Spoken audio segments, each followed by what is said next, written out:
Hello दोस्तों, आप सभी का स्वागत है आपके चैनल मैथमेटिक्स एकेडमी पर। जैसा कि आप सभी लोग मैथ्स पढ़ रहे हो, क्लास है अपनी 10th। डे कौन सा पढ़ रहा है? 97। अगर आपने मेरी वीडियो डे 1 से लेकर 96 तक आप सभी ने मेरी वीडियो नहीं देखी हो तो मैं आप सभी को डिस्क्रिप्शन में प्लेलिस्ट की लिंक दे दूंगा। अगर आप प्लेलिस्ट की लिंक पर क्लिक करते हो तो वहाँ से डे 1 से लेके डे 96 तक सिंपल मेरी वीडियो ओपन हो जाएंगी। वहाँ से आप मेरी वीडियो को देख सकते हो। आज की वीडियो हम देख रहे हो डे 97, तो कोई दिक्कत वाली बात नहीं है। जैसा कि आप सभी लोग इंग्लिश मीडियम पढ़ रहे हो, यूनिट कौन सी बच्चों आपकी? 5th। एक्सरसाइज कौन सी बच्चों आपकी? 5.2। चैप्टर का नाम क्या है आपका? Arithmetic progression. आज की वीडियो में हम पढ़ने वाले हैं क्वेश्चन 4 वाला। मैंने आपको क्वेश्चन फर्स्ट वाला इसलिए नहीं कराया, वो कोई पेपर में इंपॉर्टेंट इतना यूज नहीं है, वो नहीं आता। तो क्वेश्चन थर्ड वाला भी इतना इंपॉर्टेंट नहीं है, वो भी यूज नहीं है, इसलिए मैंने आपको नहीं कराया। मैंने आपको क्वेश्चन सेकंड का करा दिया था, मैंने आपको फर्स्ट वाला और सेकंड वाला। अब करते हैं अपन आज की वीडियो में क्वेश्चन फोर्थ वाला। कौन सा पढ़ते हैं आज की वीडियो में? क्वेश्चन 4 वाला। अब ध्यान से देखना आपका क्वेश्चन क्या लिखा हुआ है।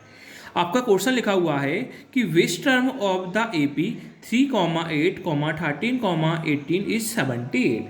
अब मैंने आपको लास्ट वीडियो में सिखाया था। अब देखिए इसमें विच टर्म लिखा है, तो विच टर्म लिखा है ना, विच टर्म मतलब होता है कौन सा टर्म। तो विच टर्म अपन को फाइंड करना है, कौन सा टर्म मतलब एन की वैल्यू आपको फाइंड करना है। मैंने आपको लास्ट वीडियो में सिखाया था, अगर जिसके साथ टर्म संख्या के साथ लिखा हो, जैसे यहाँ 10th टर्म लिखा हो, अगर 10th टर्म लिखा हो, 11th टर्म लिखा हो, तो जो संख्या रहती है टर्म के साथ उसको अपन एन की वैल्यू मानते हैं। पर अभी क्या है दोस्तों, मैं आपसे हमेशा रिक्वेस्ट करता हूँ, आप मेरी रोज कंटिन्यू वीडियो देखोगे ना तो आपको चैप्टर क्लियर होगा। अगर आप कभी डे 94 वाले देख रहे हो, कभी डे 97 वाले देख रहे हो, तो आप ऐसे कभी भी समझ नहीं पाओगे मैथ्स। आप मेरी कंटिन्यू लाइन टू लाइन मेरी वीडियो को देखोगे ना तो आपको एक भी क्वेश्चन ऐसा नहीं है जो आपको समझ में ना आए। अब मैं आपसे रिक्वेस्ट करता हूँ, इससे हाथ जोड़ कर रिक्वेस्ट बच्चों मेरी आपसे, आप डे 96 वाली मेरी वीडियो को देखोगे ना तो डे 97 वाला आपको इजीली समझ में आ जाएगा, फिर भी आपको इजीली समझ में आ जाएगा। अब देखिए क्या लिखा है, विच टर्म लिखा है। तो मैंने आपको लास्ट वीडियो में सिखाया था, जब भी कभी नंबर वाला टर्म लिखा साथ में उसको एन की वैल्यू मानते हैं। जैसे 11th टर्म लिखा होता, 12th टर्म लिखा होता, तो एन की वैल्यू जो नंबर में होते हैं ना उसको मानते हैं। पर अभी आपका क्वेश्चन लिखा है which term of the AP, तो कौन सा टर्म निकालना है। तो कौन सा टर्म मतलब होता है एन, तो अपन को किसकी वैल्यू फाइंड करना है? एन की वैल्यू अपन को फाइंड करना है। कैसे करेंगे देखिए क्या लिखा है। सबसे पहले अपन लिख लेते हैं कि गिवन कॉमा लगाया, एपी क्या है आपकी? आपकी एपी है 3, 8, 13, 18, डैश का कितनी है आपकी? 78 तक ये आपकी एपी है। अब आपको फर्स्ट टर्म निकालना पड़ेगा, कॉमन डिफरेंस निकालना पड़ेगा, एन की वैल्यू निकालना पड़ेगा, एन आपको फाइंड करना है। ठीक है दोस्तों, देखिए अब कैसे निकलेगा। हेयर लिख लीजिए आप। फर्स्ट टर्म ए, आप सभी जानते हो कि फर्स्ट टर्म ए की वैल्यू कैसे निकलती है। तो ए की वैल्यू कैसे निकलती है, जो भी आगे होता है ना वहाँ से ए की वैल्यू निकलती है। तो फर्स्ट टर्म ए, आगे क्या है अपने पास 3, तो ए की वैल्यू कितनी हो गई? 3। अब निकालते हैं अपन कॉमन डिफरेंस। कॉमन डिफरेंस कैसे निकालते हैं देखो, कॉमन डिफरेंस, कॉमन डिफरेंस होता है अपना डी। कॉमन डिफरेंस क्या होता है अपना? डी। तो डी की वैल्यू कैसे निकलती है? A2 - A1। इसका फॉर्मूला क्या होता है? A2 - A1।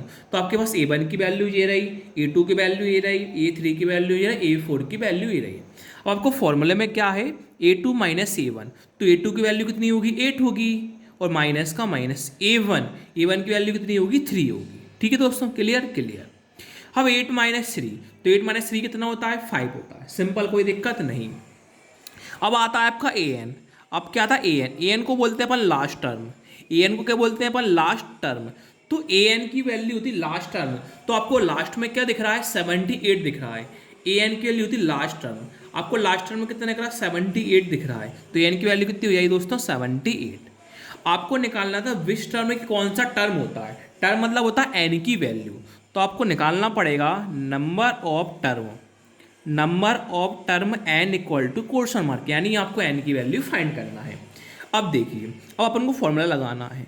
तो आप जानते हो कि अपन ने लाइन लिखी कि वी नो दैट, हम जानते हैं कि आपका सिंपल सा फॉर्मूला होता है A N equal to A + n - 1D। आपका फॉर्मूला क्या होता है? A N equal to A plus N minus one D आपका फॉर्मूला होता है। अब आपको सिंपल सा वैल्यू पुट करते जाना है और आपको एन की वैल्यू आराम से इजीली समझ में आ जाएगी। अब देखिए ए एन लिखा है तो आपको दिख रहा है ए एन की वैल्यू कितनी है 78 है। यहाँ ए एन दिख रहा है तो ए एन की वैल्यू कितनी 78 है। तो अब ए एन की कितना रख दोगे 78 इक्वल टू का इक्वल टू। अब आपको दिख रहा ए तो आपको फर्स्ट टर्म ए आपको दिख रहा ए तो ए की वैल्यू कितनी है 3 है। तो अब ए की वैल्यू कितनी रख दोगे 3 प्लस का प्लस। Clear clear. अब एन तो आपको फाइंड करना है तो आप एन का एन रख दोगे -1 का -1 इंटू डी। एन आपको फाइंड करना है ना इसलिए एन के एन रहेगा। अब डी है तो आपको डी रखना है। अब देखिए कॉमन डिफरेंस डी तो डी की वैल्यू कितनी आई थी 5। जो डी है ना डी की वैल्यू कितनी आई थी 5 तो डी के कितना रख दोगे आप 5।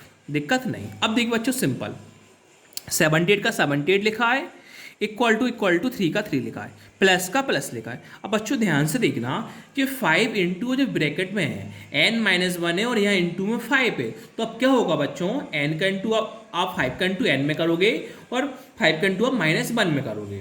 अब 5 का इंटू n में करते हैं कितना आता है 5n माइनस का माइनस और 5 का इंटू 1 में करते हैं कितना आता है 5 आता है। सिंपल कोई दिक्कत नहीं। अब देखना बच्चों आगे 78 का 78 इक्वल टू। अब आप मुझे एक बात बताओ बच्चों जी प्लस का 3 है और जो माइनस का 5 है तो +3 -5 कितना होता है। अब जो प्लस का 3 और माइनस का 5 है जब भी प्लस माइनस होता है हमेशा माइनस तो 5 - 3 कितना होता है 2। अब देखते हैं प्लस का साइन आएगा या माइनस का साइन आएगा। तो प्लस का साइन और माइनस साइन पता कैसे करते हैं देखते हैं बड़ी वैल्यू किसकी थी। तो प्लस का 3 बड़ा था या माइनस का 5 बड़ा था। सर ऑब्वियसली बात है माइनस का 5 बड़ा था किसका साइन आएगा माइनस का। और प्लस का कितना बच्चों अपने पास 5 का n। अब देखिए सिंपल 78 का 78 है अपन को वैल्यू किसकी फाइंड करना था सिंपल n की वैल्यू फाइंड करना था। अब माइनस का 2 का है राइट में है तो लेफ्ट में किसका हो जाएगा प्लस का 2 इक्वल टू कितना हो जाएगा बच्चों 5n। अब 78 + 2 कितना होता है 80 इक्वल टू कितना हो जाएगा 5n। अब सीधा घुमा दो इसको और करके 5n इक्वल टू कितना हो जाएगा 80। सिंपल ए वाला इधर आ गया ए वाला इधर आया। अब आपके मन में डाउट होगा कि ऐसा क्यों करा क्योंकि बच्चों अपन को एन की वैल्यू फाइंड करना है। जो फाइंड करना होता है वो लेफ्ट में आता है इसलिए बच्चों मैंने एन को इस साइड कर दिया। अब देखिए 80 का 80 5 किस में मल्टीप्लाई में ये कहाँ जाएगा अपना सिंपल डिवाइड में। अब n इक्वल टू 5 किलो 80 कितनी बार में कटे आएगा 16 बार में तो आपकी n की वैल्यू कितनी जाएगी 16। तो आपको फाइनली n की वैल्यू 16 आपका फाइनली आंसर हो गया। ये आपका n की वैल्यू आपको फाइंड करना था। Thank you.